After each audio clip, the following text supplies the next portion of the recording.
Yevamos Daf brings two proofs in a machlokes between Rav Yochanan and Reish Lakish. The Gemara then gives a ruling in the machlokes. The Gemara brings two other machlokes in Rav Yochanan and Reish Lakish where we have a similar ruling.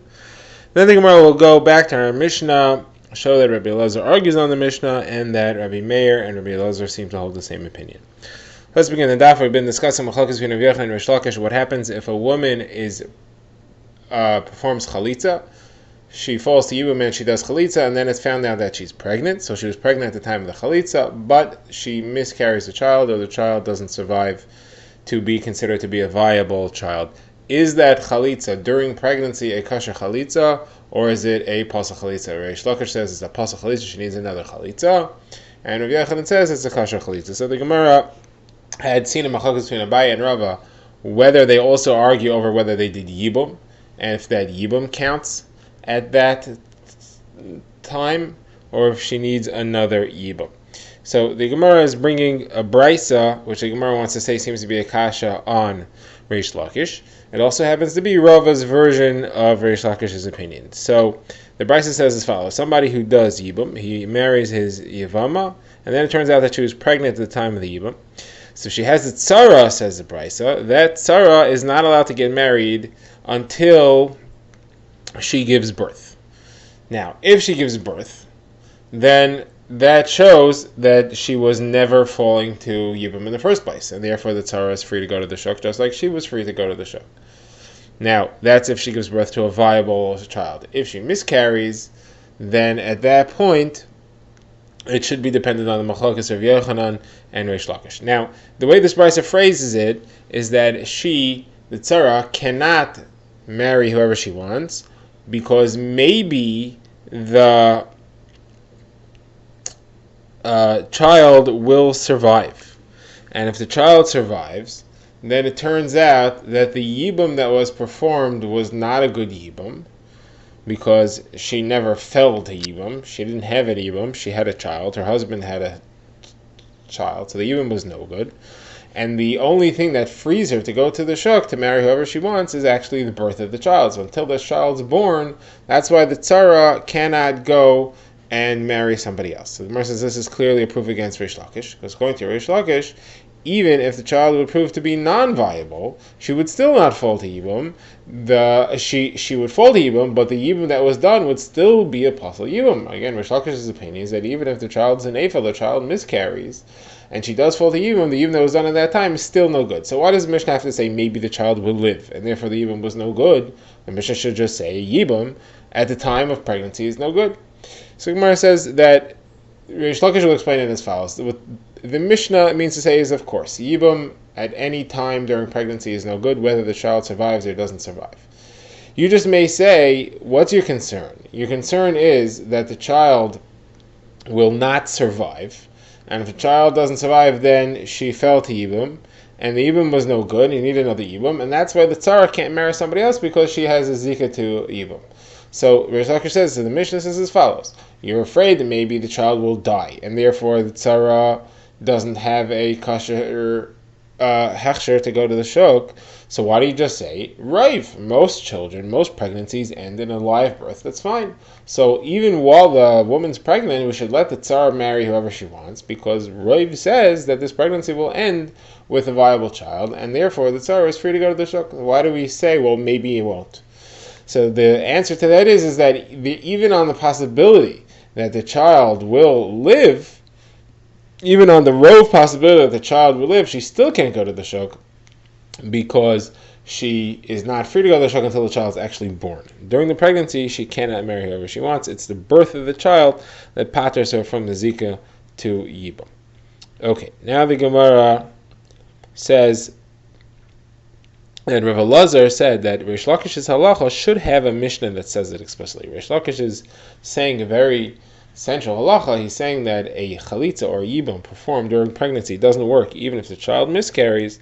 So you should be able to find a Mishnah that supports that. So he went out and he looked and he found the Mishnah. The Mishnah says if there's a woman who had a husband and a tzara and a tzara both travel overseas, and then a rumor or a story comes back that the husband had died. Now we don't know if the tzara gave birth. maybe her husband has a child, and therefore this woman who's here with us is not falling to Yibum. On the other hand, maybe this her did not give birth, and this woman is not falling to Yibum. So the Mishnah rules that she cannot do Yibum, and she cannot marry whoever she wants without Yibum. Now, she can't do Yibum, obviously, because maybe her tzara gave birth, and therefore she's an Ashes Ach to the Yavam. She cannot just go marry whoever she wants, because maybe she didn't give birth and she has a Zika to a Yibum. Now, so the Gemara has a kasha, which is why can't she do chalitza? Why do we say she can't marry anybody in the shuk? Why doesn't she just do chalitza? What does that prove? It proves that chalitza won't work because maybe the other tzara is pregnant, and Rish Lakish is right, and during a pregnancy, a chalitza won't work. So therefore, we can't allow her to do chalitza now because the chalitza won't work because she's pregnant. Now, what we had been suggesting was that she should do chalitza, and then she should be able to marry whoever she wants. Now, she definitely can't marry whoever she wants until 9 months go by, because maybe the tzara is pregnant and will give birth to a viable child, and therefore the chalitza is for sure no good. Everybody agrees that if the child lives, the chalitza is no good. So she would have to wait 9 months after the pregnancy in order to be able to marry whoever she wants, but she could do chalitza. According to Rav Yochanan, she should be able to do chalitza. Even if the tzara is pregnant, the chalitza should be good. So it's a kasha on Rav Yochanan, it's a proof that the chalitza must not work. The Gemara says, what kind of proof is that? Even according to Rish Lakish, we have a problem, because you could just wait 9 months and do chalitza then. The only difference between Rav Yochanan and Rish Lakish is, does chalitza work during the pregnancy? Everybody agrees that after the pregnancy, chalitza should work, because either she gave birth to a live child and she doesn't need chalitza, or she didn't give birth, or she gave birth to a child who was a nefel, and therefore chalitza works now once that's over. So do chalitza and everything's fine. You covered all the bases. Obviously, we don't want to let her do chalitza and let her get married, and that's for a different reason. And that's because we're afraid that maybe we'll do chalitza, and then we'll find out that she really didn't need chalitza because it was a child, and we'll end up changing the halacha whether or not she's allowed to marry a kohen. Chalitza is not allowed to marry a kohen. So we'll first passing that she can't marry a kohen. Then we'll find out that her tzar gave birth to a child, and she is mutter to a kohen. And some people will hear that she got chalitza, and yet she's marrying kohanim, and therefore they're going to learn the wrong halacha. So therefore, we don't want to allow this to happen, and that's why we don't allow her to do chalitza and to get married. Now the Gemara says that Abaye goes a step further, and Abaye says there's no proof at all. The Mishnah didn't say she can't do chalitza. The Mishnah said she can't do yibum and she can't marry without chalitza, but the Mishnah didn't have a problem saying that she could do chalitza. Okay, now the Gemara brings a brisa which explicitly says there's Laksh's halacha. It says somebody does chalitza to a pregnant woman and then she miscarries, she requires another chalitza because the chalitza was no good. It says Rav, the halacha is like Rish Lakish in 3 cases. This is one of them, and there's 2 more where the halacha is like Rish Lakish. What's the other 2? So the second one is a machlokas of Yochanan and Rish Lakish as of a detail in the Mishnah. The Mishnah discusses somebody who's dividing up his estate before his death, so he's giving it out to his kids, and he wants to give it out in a way which does not follow the halachas of Yerusha. Yerusha says the halachas of Yerusha are that each child gets an equal amount, except for the Bechar, who gets twice as much as everybody else. Not everyone else combined, but twice as much as each of the other children. So if somebody tried to give one child more than the other, or he tried to make the Bechar get an equal amount to everyone else, he's going against the rules of the Torah. If he says it's an inheritance, it doesn't work. You cannot make an inheritance different than the Torah says. What he could do is say a gift. He could say, I'm giving my property as a gift. As long as he says it's a gift, it's not a problem. Now, the Mishnah says, if he uses mixed language, he calls it a gift and an inheritance, as long as he calls it a gift somewhere along the way, either the beginning of the sentence, middle of the sentence, end of the sentence. If he says it's a gift and not just an inheritance, it works because he's not really saying an inheritance, he's saying it's a gift from now. The chokas of Yochanan and Rish Lakish is, what if he says to one child that the property that's being given is a gift, and to the other child he says that it's an inheritance? What happens then? Do we say that I could learn from the fact that he said gift to one child that he meant gift to all the children? Or do we say, no, the one who he said gift got his land as a gift, the other one said inheritance, but it's against the rules of the Torah, therefore he doesn't get it. So Rav Yochanan says that it's all considered a gift, and therefore even the child where he used the word Yerusha works. Rish Lakish says, no, only the one where he said gift is a gift, the other ones is Yerusha, and that doesn't work. So there the halacha is again like Rish Lakish.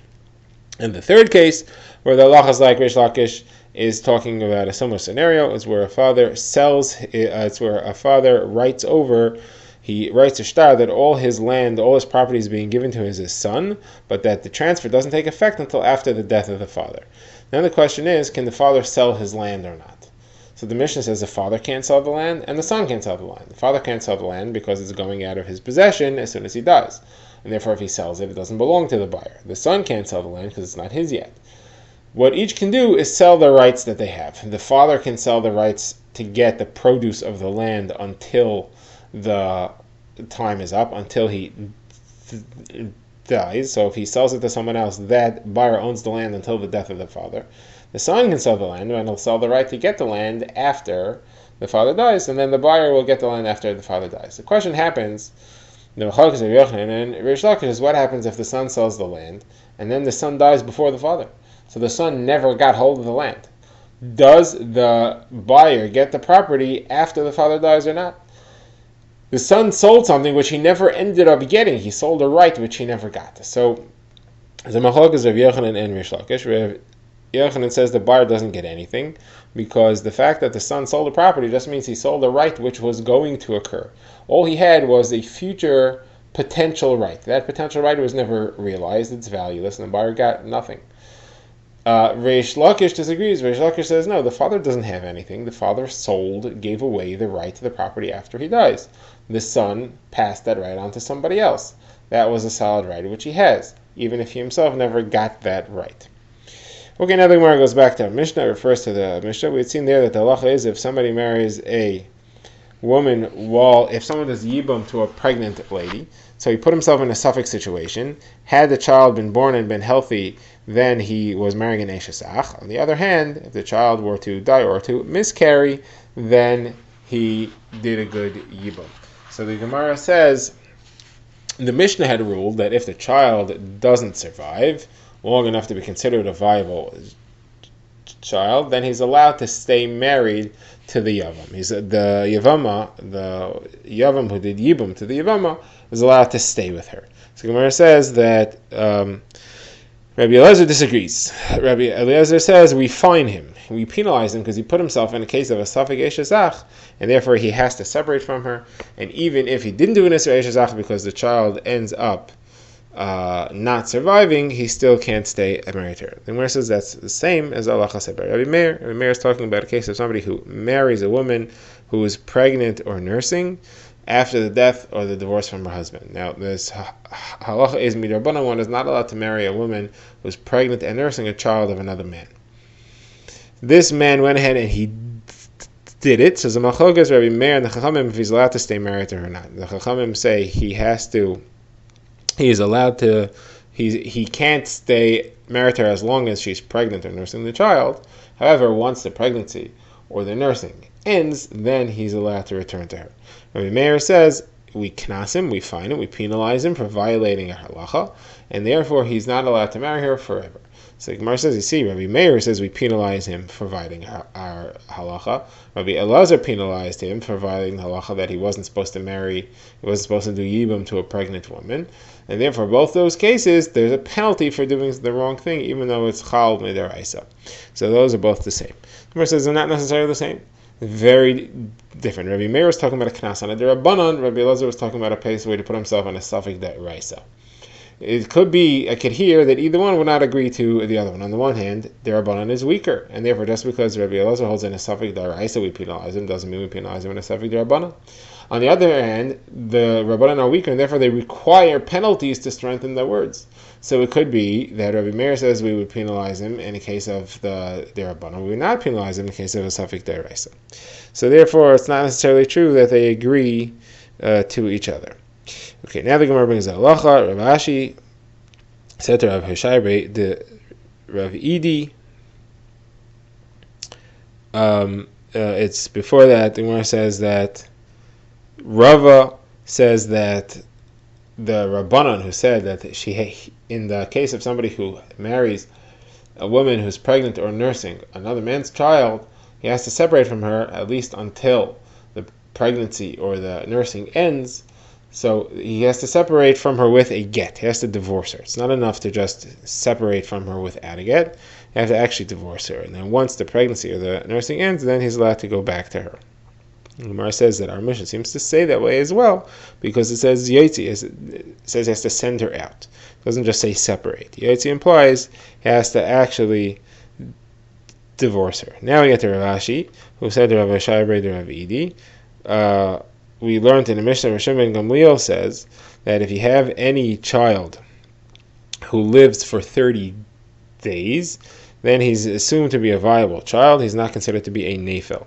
However, if he lived to be less than 30 days, then he's a suffix. We don't know if he's considered to be a nefil or not.